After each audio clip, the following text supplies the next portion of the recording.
বাকি যে মেট্রো সিটিগুলো আছে দিল্লি, মুম্বাই এগুলোর অবস্থা দেখো, ব্যাঙ্গালোর এবং কলকাতা, তাহলে কম্পেয়ার করলে বুঝতে পারবে কলকাতা সব থেকে ভালো অবস্থায় আছে। নেতাজি সুভাষচন্দ্র বসুকে বাঙালিরা তাদের আবেগ, তাদের আদর্শ মনে করে। আমরা নেতাজির জাতি, আমরা সেই জন্য শ্যামাপ্রসাদের পক্ষে নয়, নেতাজির পক্ষে।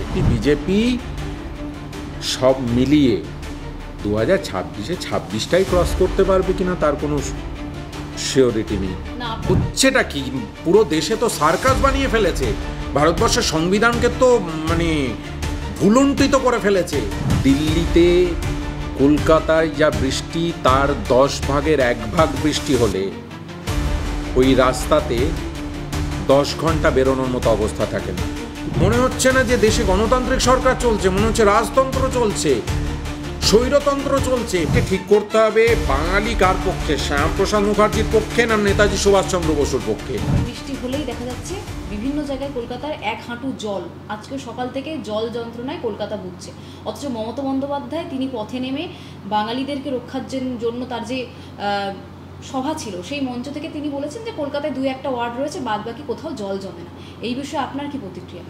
না, প্রতিক্রিয়াটা দেখো, বৃষ্টি যদি হয়, প্রকৃতির উপর তো কিছু নেই, সুতরাং প্রচুর যদি বৃষ্টি হয় সেই বৃষ্টির জলে সাময়িকভাবে জল কিছু জায়গায় জমতে পারে, কিন্তু ভালো নিকাশি ব্যবস্থা মানে হচ্ছে সেই জলটা নেমে যাচ্ছে কিনা।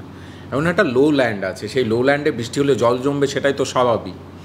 তো সেই লো ল্যান্ড থেকে জলটা নেমে যাচ্ছে কিনা তুমি যদি দেখো, তাহলে খুব লক্ষ্য করে দেখবে যে কলকাতায় কম্পারেটিভলি, কলকাতা অনেক পুরনো শহর, কম্পারেটিভলি বাকি যে মেট্রো সিটিগুলো আছে দিল্লি, মুম্বাই এগুলোর অবস্থা দেখো, ব্যাঙ্গালোর এবং কলকাতা, তাহলে কম্পেয়ার করলে বুঝতে পারবে কলকাতা সব থেকে ভালো অবস্থায় আছে। এবং সত্যি সত্যি নিকাশি ব্যবস্থার উন্নতি হয়েছে গত কয়েক বছরে, যার জন্য কোথাও কোথাও অতিবৃষ্টি হলে জল জমছে, কিন্তু সেটা নেমে যাচ্ছে। কলকাতার নিকাশি ব্যবস্থা এই মুহূর্তে দেশের মধ্যে অন্যতম সেরা বলেই আমার মনে হয়। দায়িত্ব নিয়ে বলছি, দিল্লি তো বিজেপি শাসিত রাজ্য।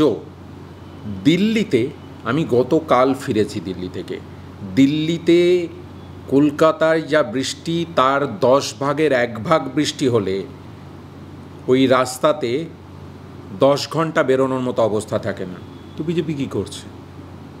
মুম্বাই, মহারাষ্ট্র তো এখন এনডিএ শাসিত সরকার। দিল্লিতে সদ্যমাত্র বিজেপি শাসিত রাজ্য, হ্যাঁ, তো এসে তো নিকাশি ব্যবস্থা তো প্রথম কাজ। দিল্লি তো ছোট রাজ্য, মানে একটা শহর, তো সেইটুকু কাজ এখনো শুরু করতে পারেননি। তার মানে এবার আসছি, মুম্বাই ফিনান্সিয়াল ক্যাপিটাল দেশের, গুরুত্বপূর্ণ। দিল্লি ন্যাশনাল ক্যাপিটাল, গুরুত্বপূর্ণ। তাহলে মুম্বাইয়ে এনডিএ গভর্নমেন্ট আছে দীর্ঘদিন ধরে, সেখানের এরকম অবস্থা কেন? সেখানকার অবস্থার সঙ্গে কলকাতার অবস্থার তুলনা করুন, বুঝতে হবে। কলকাতায়, আমি বারবার বলছি, কলকাতায় অতিবৃষ্টির ফলে জল, কলকাতা কেন, পৃথিবীর যে কোনো জায়গা হলে জমতে পারে। কিছুদিন আগে আমরা নিউ ইয়র্ক দেখছিলাম, নিউ ইয়র্কে প্রায় গাড়ি ডুবে যাওয়ার মতো অবস্থা।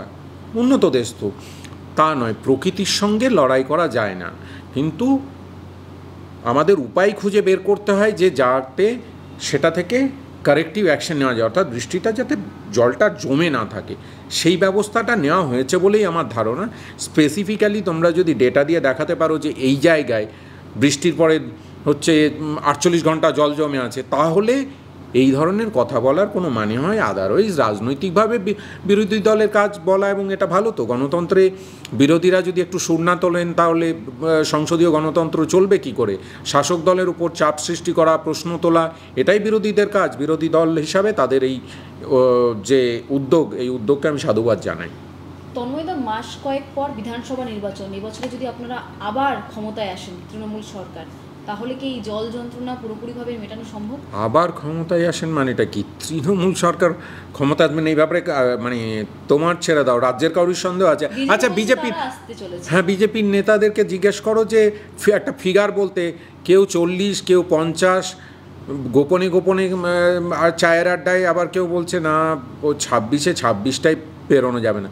বিজেপি ক্ষমতায় আসা ছেড়ে দাও, 2026 আমি বারবার বলছি, অভিষেক বন্দ্যোপাধ্যায় বলেছেন 50। মমতা বন্দ্যোপাধ্যায় বলেছেন যে আমরা 200-র বেশি আসন পাবো। আমি বলছি বিজেপি সব মিলিয়ে 2026-এ 26টাই ক্রস করতে পারবে কিনা তার কোনো শিওরিটি নেই। না, আপনাদের দল যদি 26-এ আবার সরকার 26-এ চতুর্থবারের জন্যে তৃণমূল কংগ্রেস মামাটি সরকার গঠন করবে, আমরা মানুষের ওপর এই ভরসা রাখি, বিশ্বাস রাখি, মানুষ আমাদের সঙ্গেই আছে, এটা নিশ্চিত। জল যন্ত্রণা পুরোপুরিভাবে মিটবে? জল যন্ত্রণা উন্নতির কোনো শেষ নেই, যার ফলে যে জায়গাগুলোয় কামতি আছে নিশ্চিতভাবে সেই জায়গাগুলো আরও ঠিক করার পথে এগোতে হবে। কখনো তো খুশি হওয়ার কোনো বিষয় নেই যে না আমার কাজ হয়ে গেছে অতএব আর আমরা কাজ কমে দেবো না। যে কোনো development is a continual process, অর্থাৎ একটা করে এরকম ওঠে, তারপর একটা জায়গার সাস্টেনেবিলিটি বলে, তারপরে আবার এরকমভাবে ওঠে, এটাকে কন্টিনিউয়াল বলে স্ট্যাটিস্টিক্সের ভাষায়। তো কন্টিনিউয়াল প্রসেস, তো কন্টিনিউয়াল প্রসেসে আমরা উন্নতিকে ধাপে ধাপে ধাপে তাকে নিশ্চিতভাবে এগিয়ে নিয়ে যাব। তন্ময়দা, এই যে বহিরাজ্যে বাঙালিদের উপর অত্যাচার করা হচ্ছে, যে ইস্যু নিয়ে বারবার মুখ্যমন্ত্রী পথে নেমেছেন, আপনারাও বারবার বিরোধিতা করছেন, কিন্তু দেখা যাচ্ছে এই রাজ্যে যখন মালদা মুর্শিদাবাদে হিন্দুদের উপর অত্যাচার করা হয়, হিন্দু মন্দির ভাঙা হয়, তখন দেখা যাচ্ছে আপনাদের প্রতিবাদের স্বরটা অনেকটা কমে যায়। এখানে হিন্দু মুসলিমটা কোত্থেকে এলো? সমস্যা হচ্ছে বিজেপি শাসিত রাজ্যগুলোতে বাংলা ভাষাভাষী মানুষের ওপর, বাঙালিদের ওপর অত্যাচার করা হচ্ছে মিথ্যাভাবে। তাদেরকে বলা হচ্ছে তারা বাংলাদেশি, তারা রোহিঙ্গা। প্রথম কথা হচ্ছে রোহিঙ্গারা বাংলায় কথা বলে, রোহিঙ্গা মায়ানমারের লোক, তারা বাংলা শিখে গেছে, দারুণ ব্যাপার স্যাপার। মানে যদি শিখে থাকে, তারা যদি বাংলাদেশে এসে থাকে, প্রথম কথা মায়ানমার থেকে বাংলাদেশ এলো, বাংলাদেশ থেকে ভারতবর্ষে চলে এলো, একটা কোচিং ক্লাস নিল, সেটা বোধহয় বিজেপির নেতারাই নিয়েছে, তাদেরকে বাংলা ভাষা শিখিয়ে দিয়েছে, তারা বাংলা ভাষায় কথা বলতে শুরু করলো। মানে হচ্ছেটা কি? পুরো দেশে তো সার্কাস বানিয়ে ফেলেছে, ভারতবর্ষের সংবিধানকে তো মানে ভুলুণ্ঠিত করে ফেলেছে। মনে হচ্ছে না যে দেশে গণতান্ত্রিক সরকার চলছে, মনে হচ্ছে রাজতন্ত্র চলছে, স্বৈরতন্ত্র চলছে। বাঙালি এবং বাংলা ভাষা, যে বাঙালিরা ভারতবর্ষের স্বাধীনতার জন্যে সবথেকে বেশি রক্ত দিয়েছে, সবথেকে বেশি আত্মবলিদান করেছে, সবথেকে বেশি প্রাণ দিয়েছে, যে বাংলা ভাষা ভারতবর্ষকে জাতীয় স্তোত্র এবং জাতীয় সঙ্গীত দিয়েছে, আজকে সেই বাংলা ভাষা বলার অপরাধে বিজেপি শাসিত রাজ্যে বাঙালি এবং বাংলা ভাষী মানুষের ওপর অত্যাচার করা হবে অনৈতিকভাবে। ভয়ঙ্কর খেলা চলছে। তন্ময়দা, আপনি কিংবা আপনার দলের যারা রয়েছেন তৃণমূল কংগ্রেসের, আপনারা শ্যামাপ্রসাদ মুখোপাধ্যায়কে কিভাবে দেখেন? কারণ বিজেপি দাবি করে যে বাংলা ভাষার জন্য এই রাজ্যে, মানে বাঙালিদের জন্য রাজ্য তৈরি করার জন্য পশ্চিমবঙ্গের তৈরি হওয়ার পেছনে শ্যামাপ্রসাদ মুখোপাধ্যায়ের অবদান অনেকটা বেশি। শ্যামাপ্রসাদ মুখোপাধ্যায়ের অবদান কী ছিল যারা ইতিহাস পড়েছেন তারা বলতে পারবেন। আমি একটা পাল্টা প্রশ্ন করছি, শ্যামাপ্রসাদ মুখোপাধ্যায়ের ভারত ছাড়ো আন্দোলন নিয়ে কী অবস্থান ছিল? শ্যামাপ্রসাদ মুখার্জি ব্রিটিশদের পতাকা তুলতে হবে বলে, তোলেনি বলে দুজন ছাত্রকে বোধহয় সাসপেন্ড করেছিল বা শাস্তি দিয়েছিল। তার মানে কি? আমি একদিকে ব্রিটিশদের সঙ্গে যৌথভাবে কাজ করতে চাই, ভারত ছাড়ো আন্দোলনের সক্রিয় বিরোধিতা করেছে। যখন সারা দেশ ভারত ছাড়ো আন্দোলন করছে যে ইংরেজকে ভারত ছাড়তে হবে, সেই সময় তার দাঁড়িয়ে সক্রিয় বিরোধিতা করছে। তোমাকে ঠিক করতে হবে বাঙালি কার পক্ষে, শ্যামাপ্রসাদ মুখার্জির পক্ষে না নেতাজি সুভাষচন্দ্র বসুর পক্ষে? একটা দিক বাছো। যদি বলো যে শ্যামাপ্রসাদ মুখার্জির দিকে, তাহলে তোমরা ওই দিকে। নেতাজি সুভাষচন্দ্র বসু শ্যামাপ্রসাদ মুখার্জি সম্পর্কে কি বলেছিলেন? তার তো হিন্দু মহাসভা নিয়ে কি বলেছিলেন? নেতাজি সুভাষচন্দ্র বসুকে বাঙালিরা তাদের আবেগ, তাদের আদর্শ মনে করে। আমরা নেতাজির জাতি, আমরা সেই জন্য শ্যামাপ্রসাদের পক্ষে নয়, নেতাজির পক্ষে। ইতিহাস গুলিয়ে দিয়ে কোনো রকম একটা লোককে ধরে, কারণ ভারতের স্বাধীনতা সংগ্রামে বিজেপি তো তখন তৈরি হয়নি, তাদের পূর্বসূরিদের অবদান ঠিক আর্যভট্টের তৈরিকরণ বা আবিষ্কৃত শূন্যের প্রায় না, শূন্যের সমান। সুতরাং সেখানে দাঁড়িয়ে তাদের বড় বড় বক্তব্য মেনে নিতে হবে। যাদের ভারতবর্ষ স্বাধীনতার কোনো অবদান নেই, যারা ঘুরপথে স্বাধীনতা সংগ্রামীদের বিরোধিতা করেছে, আজকে তারা এসে বড় বড় জ্ঞান দিয়ে লেকচার দিয়ে ঠিক করবে যে ভারতবর্ষের স্বাধীনতা সংগ্রামে বাংলা তৈরির জন্যে শ্যামাপ্রসাদ মুখার্জি হচ্ছে আমাদের আদর্শ। কী আদর্শ, কী ভূমিকা আছে ওনার? শরৎ বসু কী বলেছেন ওনার সম্পর্কে? সুভাষচন্দ্র বসু কী বলেছেন? কেন স্বাধীনতা সংগ্রামীদের বিরোধিতা করেছিল?